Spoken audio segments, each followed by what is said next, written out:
Hi everyone, welcome back sa aking channel na GTR Math Tutorial at Facebook na RJ Enseñado. So for today's video ay magdi-discuss tayo ng Part 5, number 41 to 50, Math Reviewer para sa College Entrance Test. So applicable ito halos lahat naman ng College Entrance Test. So UPCAT, PUPSET, USTET, ASET, and others. Okay, so sana napanood nyo na simula Part 1. Part 5 na tayo. Tigda 10 items yung ina-upload ko. Okay, so sagutan na natin. Number 41, given that x equals 3.2 times 10 squared and y equals 4.0 times 10 to the fourth, expressed in the same standard form x over y. So naka-scientific notation dapat. Okay, so kunin lang natin x over y. So anong value ng x? Ito yung x natin. 3.2 times 10 squared. And then yung y natin, ito yung y. So ang value ay 4.0 times 10 to the fourth. Pwede nang hindi isulat yung point. Pwedeng 4 na lang. 4 times 10 to the fourth. Okay, so ngayon isimplify natin ito. So 3.2 divided by 4. Itong 3.2 gawin muna natin itong whole number.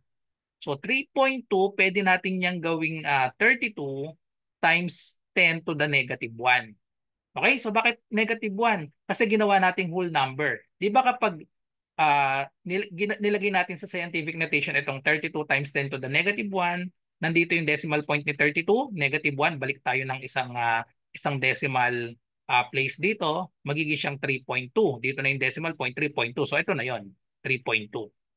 Okay? So same lang yung 3.2 equal yan sa 32 times 10 to the negative 1. So kopyahin natin itong times 10 square, and then we have 4 times 10 to the 4th. So ngayon, isimplify muna natin ito. 10 to the negative 1 times 10 square. So apply natin yung law of exponent. A to the m times a to the n equal siya sa a to the m plus n. Ina-add lang yung exponent. Okay? So meron tayong exponent na negative 1 tsaka positive 2. So i-add lang natin yan, copyahin yung base na parehas na 10. So we have 32 times 10 to the negative 1 plus 2, that is equal to positive 1. And then we have over 4 times 10 to the fourth. So ngayon, pwede na nating i-divide ito. So at paghiwalayin nga natin, ayan, hatiin natin. So itong 32 divided by 4, equal na lang siya sa 8. So dalawa yung choices na may 8 dito, ano? And then we have 10 to the 1 over 10 to the fourth. I-apply natin ang quotient law naman. If we have a to the m over a to the n, that is equal to a to the m exponent ng numerator, subtract the exponent of the denominator. So therefore, we have times 10 to the 1 minus 4, that is equal to negative 3. So the correct answer is letter D, 8 or 8.0 times 10 to the negative 3. Okay, so next number, number 42. If y equals negative 3, then absolute value of 3y plus 5 equals. So pag sinabing absolute value, ibig sabihin na to absolute value, yung dalawang vertical bar na yan. Ibig sabihin yan positive lagi. Kung ano man yung masosolve natin na nasa loob, yung 3y plus 5.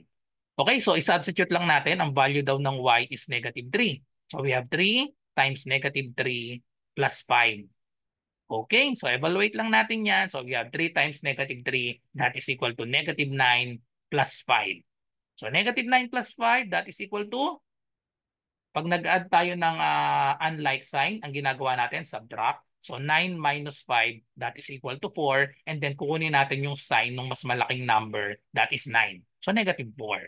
So tapos, ang absolute value, pag sinabing absolute value, laging positive yan. So absolute value of negative 4, positive 4. So the correct answer is letter A, positive 4. So next number, number 43. The length and width of a rectangle are in the ratio 3:2. If the length is 9x, what is the width? So simpleng ratio and proportion lang ito. So ang length at width daw ay nasa ratio ng 3:2.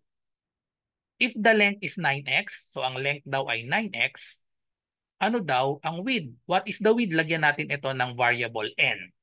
Okay, so then isolve na lang natin to. Direct proportion lang. So may dalawang way tayo. Pwedeng column form. Pag column form, ganito. 3:2 equals, ito naman sa kabila, yan, 3:2 equals 9x is to n. Or sa fraction form naman, pwede yung 3 over 2 equals 9x over n. So just solve for n. Solve for n, so i-multiply natin yung extremes. Product ng extremes, 3n equals product ng means, yung nasa loob. So we have 2 times 9x. So solve for n, divide both sides by 3. So divide both sides by 3, cancel 3. So therefore, the value of n is, pwedeng i-divide mo na ito, 9 divided by 3. That is equal to 3. I-multiply lahat ng natira. 2 times 3 times x, that is equal to 6x. So therefore, the correct answer is letter B, 6x. Pag itong isa ang ginamit natin ay cross-multiply lang, so magiging same answer yan. 3 times n, we have 3n equals 2 times 9x. So pwedeng i-multiply nyo na pala yan directly. Ayan, 18x. Then divide both sides by 3. So same answer of 6x. Okay? So next number 44. What fractional part of 32 is 20? So pag fractional part, ang gagawin lang natin dito, i-divide. Kaso yung iba nalilito kung alin yung denominator, 32 ba or 20. So para wag kayong malito dito, gawa natin ng equation word by word.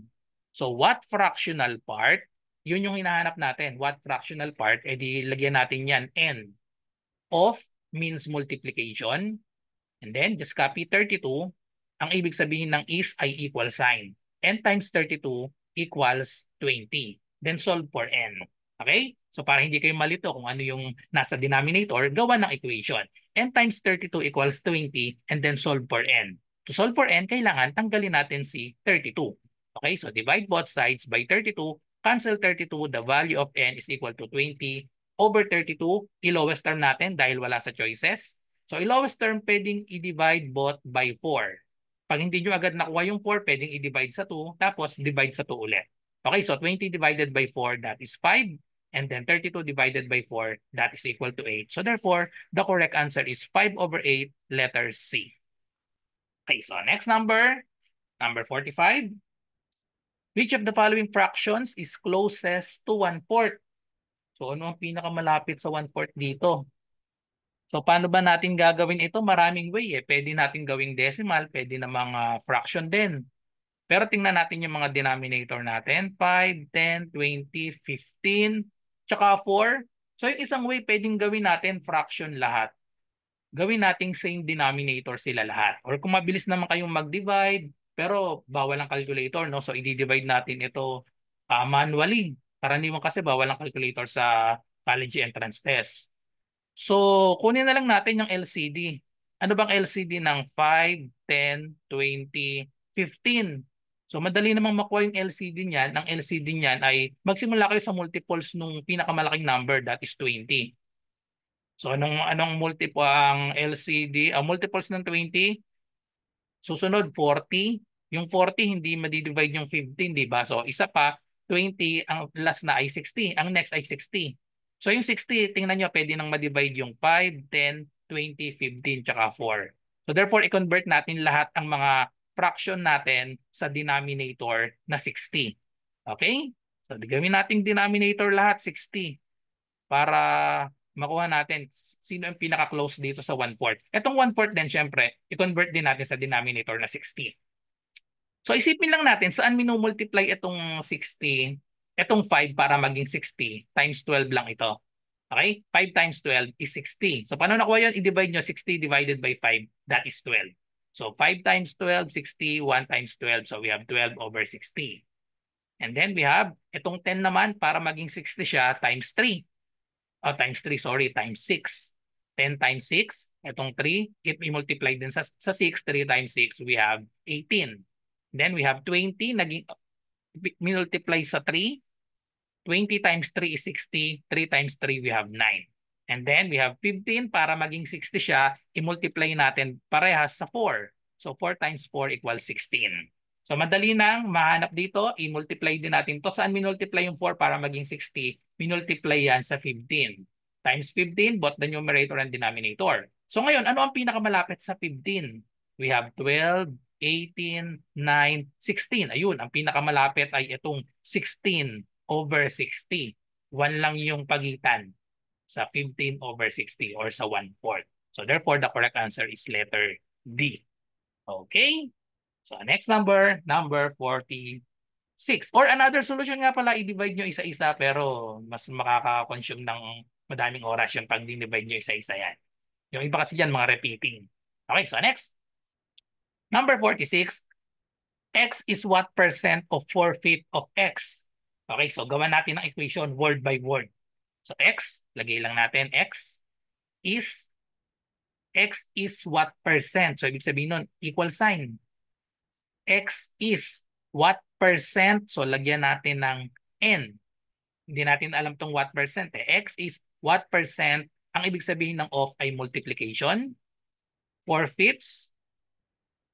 Okay, and then another of na naman. So multiplication ulit yan. And then we have x. So gagawin natin, isolve lang natin itong letter n. Mapapansin nyo parehas may x. So pwedeng makancel na itong x kasi may x dito sa left side, may x sa right side. When we multiply both sides by 1/x or divide both sides by x, pwede nang makancel itong x. Parehas kasing may x sa both sides. So shortcut, i-cancel natin directly. Paano na-cancel yun? Divide both sides by x. So pag walang natira sa left side, ibig sabihin yan, may 1 dyan. Identity element of multiplication. So 1 equals n times 4/5. Wala na rin itong x na to. 1 na rin yan. Pero hindi na natin isusulat sa right side kasi meron namang natirang mga ibang variable dito or numbers. Sa kabila kasi walang natira kaya lalagyan natin ng 1.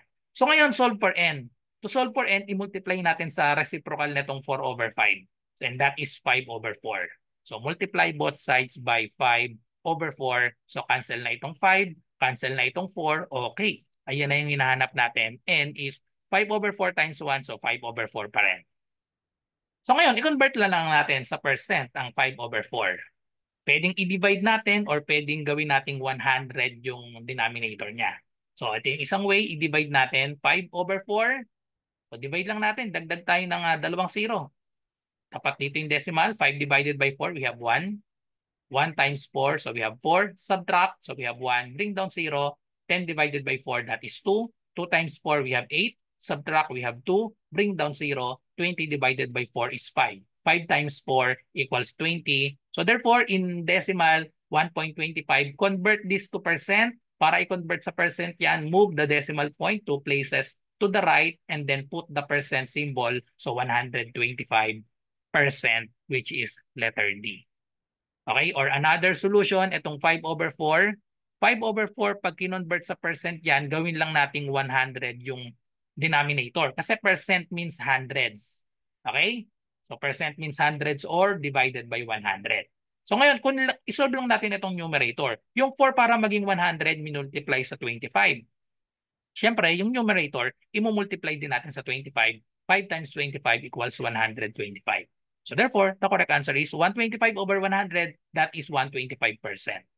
Letter D pa rin. Okay, so next number, number 47. The average of X numbers is A and the average of Y numbers is B. What is the average of all numbers? So ang common mistake dito, average daw ng X ay A and then average of Y is B. What is the average of all the numbers? Common mistake dito ang gagawin, X plus Y divided by 2. Or wala sa choices, no? Common mistake dito magiging A. Kasi average daw ng X A, average ng Y ay B. Tapos i-divide sa 2. So ito yung common mistake dito. Mali po ito. Bakit ito naging mali? Kasi hindi natin alam kung gaano karami itong X. Hindi nasabi. Basta ang sabi lang, average ng X numbers ay A. So hindi natin alam kung ilan yung X numbers, no? Kung ilan sila. Tapos itong Y, hindi natin alam kung ilan sila. Kung magkapareha sila ng dami, ito yung tamang sagot. Pero hindi nabanggit dyan kung magkapareha sila ng dami, kaya mali ito. Average lang kasi ito. So ang tamang sagot dyan ay i-combine natin yung formula ng combination ng mean. So average ng A, so kailangan i-multiply natin ito. So we have XA plus Y times yung B, kung ilan yung Y, then times B, tapos i-divide natin kung ilan lahat yung X tsaka ilan lahat yung Y. Therefore, yan. So we have X plus Y sa denominator. So ang tamang sagot XA plus YB. So nagkabaligtad lang, letter D. Oh, sorry. Letter C pala. Ayun, letter C. Yung denominator ay kung ilan yung numbers dapat. Ang numbers dito ay average of X numbers. Ayun, ito yung bilang. Ito yung bilang ng number X. Itong A, ito yung average kasi. So kailangan ang nasa denominator kung ilan yung A, yung average na A, ilan yung numbers na yon, that is X. And then yung ilan yung numbers na itong nag-average ng B, yun yung Y. So ito yung tamang sagot. Binaligtad lang natin, AX plus BY over X plus Y. Letter C. Okay. So next, number 48. What is the value of X in terms of Y? So, a given AB, segment AB, ito yung AB, is parallel to CD. So, gagamitin natin dito yung concept ng transversal ito no? Parallel lines cut by a transversal. So, ito yung transversal EF, segment EF. So, may property tayo dito, yung alternate interior angle. Alternate interior, ito yan. Interior, nasa loob. Ito ay, kung ito ay y degrees, itong kabila niyan, ito ay y din ito. Y degrees din ito. Parehas ito, equal ito. Alternate interior angle yan. Okay? So pag ginamit natin yan, so equal to sa y. Tapos kung mapapansin natin, nag-form ng linear pair ito. Okay, so i-rewrite natin nga dito. So ito yan, ito yung x, nandito yung y. Nag-form sila ng linear pair. Ito, di ba? Linear pair ito. So therefore, ang x, pag inad natin yung x plus y, equal yan sa 180 degrees. Okay? Kasi nga nag-form sila ng linear pair. Okay? So yan, pag inad natin yung x and y, 180 degrees yan dahil nasa isang line lang yan. Isang line segment. So ngayon, express daw natin ang value ng y, value of x in terms of y. So isolve lang natin yung x. Ang value ng x, so ilipat lang natin yung y sa kabila. So therefore, the value of x is 180 degrees minus y, which is letter D. Wala lang yung degrees dito, no? So 180 degrees minus y. So next, number 49. How many miles are there in 1 and 3/5 kilometer if 1 kilometer equals 5/8 mile? So ilang miles daw? How many miles are there in 1.1 and 3/5 kilometer? Iko-convert natin sa mile. Okay, so gamitin lang natin yung conversion. Pag nagko-convert tayo, minumultiply lang natin sa conversion. Kapag ang minumultiply natin ay kilometer, kailangan yung kilometer nasa denominator. So dito yung kilometer sa denominator para makakancel siya. Yung mile nandito sa taas. Then isulat natin yung conversion natin. 1 kilometer, so dito yung 1 equals 5/8 miles. So 5/8 miles. So cancel kilometer, itong 1 bali wala na ito. So therefore multiplication lang pala ito. So we have 1 and 3/5 times 5/8 miles na siya. Okay? So multiplication lang pala ng fraction. So paano ba tayo nagmumultiply ng fraction? Minumultiply lang yung numerator at denominator, pero bago yon kailangan naka-improper fraction. So i-convert ito sa improper fraction. So multiply muna. 5 times 1, we have 5. Tapos i-add natin yung numerator. 5 plus 3, we have 8/5 times, kopyahin lang ito, 5/8 miles. Okay? So pag minultiply, use cancellation lang, makakancel lang itong 8. Then 5 divided by 5, cancel din. So wala nang natira, ibig sabihin nun 1. 1 mile ang sagot, letter B. Okay? So last number, number 50. If x represents an odd integer, which of the following represents the even integer? So dito, simpleng substitution lang ito. Kung sabi x represent an odd integer, so mag-assign lang tayo ng kahit anong odd integer. So pinakamadalas syempre, 1 na ang i-assign natin. I-substitute lang natin itong 1 sa bawat x natin sa mga choices natin. Kung alin dyan ang magiging sagot ay even integer, yun na yung sagot sa problem na ito. Okay, so itry natin itong letter A. So we have 3, palitan yung x ng 1. So 3 times 1 minus 2. So we have 3 times 1 is 3, minus 2, the answer is 1. So mali, kasi odd number itong 1. Hinahanap natin even integer. Okay, so mali yung letter A. Letter B, so we have 3x plus 1. So 3 times 1 plus 1. So we have 3 times 1. So that is equal to 3 plus 1. that is equal to 4. Okay, so sumakto na. Even integer ito. Even. So therefore, ito na yung tamang sagot natin. So try na natin lahat kung magfo-false din ito. So 2x plus 1, so 2 palitan yung x ng 1 plus 1. So the answer is 2 times 1 is 2 plus 1. We have 3. So add number ito, mali. And then for letter D, we have palitan yung x ng 1. So we have 1 plus 2, that is equal to 3. Again, add number ang 3, mali din ito. So therefore, the correct answer is letter B, 3x plus 1 ay magiging even integer. Okay, so that's all. So thank you for watching. I hope may natutunan kayo sa video na ito. At kung meron kayong question ay i-comment nyo lang or i-PM nyo ako sa aking messenger, RJ Enseñado. So good luck sa lahat na nagre-review para sa college entrance test. Bye-bye and God bless.